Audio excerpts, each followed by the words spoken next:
మాజీ మంత్రి వివేకానందరెడ్డి హత్య కేసులో కీలక సాక్షుల అనుమానాస్పద మరణాలపై ప్రభుత్వం సీరియస్గా దృష్టి సారించింది. తీవ్రమైన సమస్యలు లేకపోయినా 6 సాక్షులు అనారోగ్యంతోనే చనిపోయారని చెప్పడాన్ని తీవ్రంగా పరిగణిస్తోంది.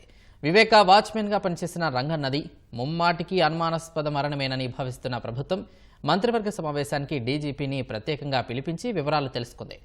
వివేక హత్య కేసులో మిగతా సాక్షులకు భద్రత పటిష్టం చేయాల్సిన అవసరంపైన చర్చ జరిగింది. వివేక హత్య కేసులో దర్యాప్తు పూర్తి కాకుండానే ఇప్పటి వరకు 6 సాక్షులు మరణించడంపై రాష్ట్ర మంత్రివర్గంలో చర్చ జరిగింది. అనూహ్యంగా డీజీపీ హరీష్ కుమార్ గుప్తాను మంత్రివర్గ సమావేశానికి పిలిపించారు. వివేక ఇంటి వాచ్మెన్ రంగన్న మృతిపై అనుమానాల్ని కేబినెట్కు డీజీపీ వివరించారు. వివేక హత్య కేసు అనుమానితులు సాక్షుల్లో Srinivasulareddy, driver Narayana Yadav, Kalluri Gangadhar Reddy, EC Gangireddy, YS Abhishek Reddy, watchman Ranganna ఇప్పటి వరకు మృతి చెందారన్న డీజీపీ వాటన్నింటిపైనా సమగ్రంగా విచారణ జరిపిస్తున్నామని చెప్పినట్లు తెలిసింది. వాచ్మెన్ రంగన్న మరణం అనుమానాస్పదమే అనడానికి ప్రాథమిక విచారణలో కొంత సమాచారం లభించిందని 1-2 రోజుల్లో శాస్త్రీయ ఆధారాలతో నివేదిస్తామని డీజీపీ చెప్పారు.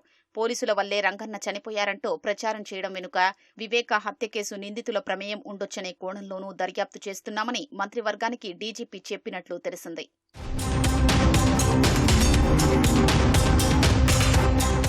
పరిటాల రవి హత్య కేసు నిందితుల తరహాలోనే ఇప్పుడు వివేక హత్య కేసులో సాక్షులు కూడా వరుసగా మరణించడం దేశంలో ఎక్కడా జరగలేదని కేబినెట్లో సీఎం అన్నారు. సాక్షుల వరుస అనుమానాస్పద మరణాన్ని తీవ్రంగా పరిగణించాలని ఉప ముఖ్యమంత్రి పవన్ అన్నట్లు తెలుస్తోంది.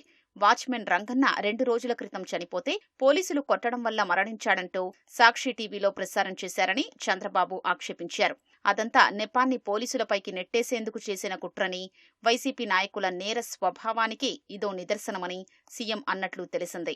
వివేక అంత్యక్రియల్లో పాల్గొనేందుకు జగన్ భారతిని హైదరాబాద్ నుంచి పులివెందుల తీసుకెళ్లిన కారు డ్రైవర్ నారాయణ యాదవ్ అనుమానాస్పద మృతి కూడా కేబినెట్లో చర్చకొచ్చింది.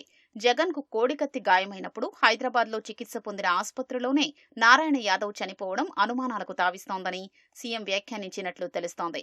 ఈ పరిణామాల వెనుక కేసును నిర్వీర్యం చేసే కుట్రకోణం ఉండొచ్చని, 6 సాక్షుల మరణానికి ముందు వారి ఆరోగ్య పరిస్థితి, కుటుంబ నేపథ్యంపై సమగ్ర నివేదిక సిద్ధం చేయించాలని కేబినెట్ నిర్ణయించింది. సిట్ దర్యాప్తును వేగంగా పూర్తి చేయించాలని, అవసరమైతే కేంద్ర ప్రభుత్వానికి నివేదిక పంపాలని తీర్మానించింది.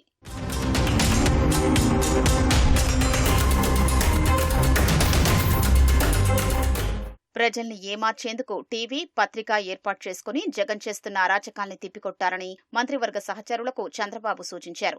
రాజకీయ ముసుగులో రాష్ట్రంలో కరుడుగట్టిన నేరస్తులు ఉన్నారని వ్యాఖ్యానించారు. జగన్ స్వప్రయోజనాల కోసం రాజకీయాల్ని నేరమయం చేశారని, సోఫిస్టిఫికేటెడ్ క్రిమినలైజేషన్ కి పాల్పడుతున్నారని మండిపడినట్లు తెలిసింది. ఈ సందర్భంగా వివేక హత్య కేసుని నీరుగార్చేందుకు జగన్ ఎలాంటి పన్నాగాలకు పాల్పడ్డారో మంత్రులతో చర్చించారు.